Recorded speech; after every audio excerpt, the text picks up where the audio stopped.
Hello and welcome everyone. In this video, we will use another important method to solve a system of linear equations. This method is known as QR decomposition or factorization method.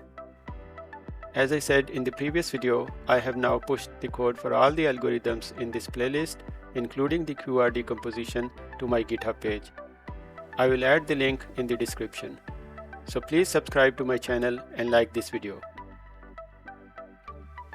The key step in this algorithm is decomposition, in which the matrix A is written as the product of an orthogonal matrix Q and an upper triangular matrix R. We can use several methods to perform this decomposition, such as Gram-Schmidt orthogonalization and Householder transformation. Then the method to solve system of linear equations can be described in two steps. We have the original system in the form of Ax is equal to b. We perform QR decomposition and substitute A on the left-hand side.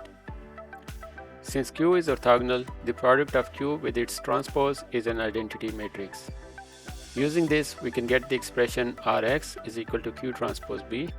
Let's say Q transpose B results into the vector Y, and since R is an upper triangular matrix, we can easily solve this system using back substitution.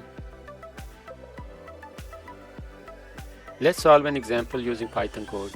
In this case, we have 3 equations and 3 unknowns. Let's see how the QR decomposition code looks in Python. We use the QR function from the NumPy's linear algebra package. Then we use back substitution to find the solution. In the main file, we write the matrix A and vector B for the given system of equations. Then we get the solution using the QR decomposition function from utils.py that we just discussed. We can then check if A is the product of Q and R and is X the correct solution, that is, it satisfies Ax is equal to B. And we can see the answer is yes to both questions. With this, we conclude this video. Thanks for watching and see you in the next video.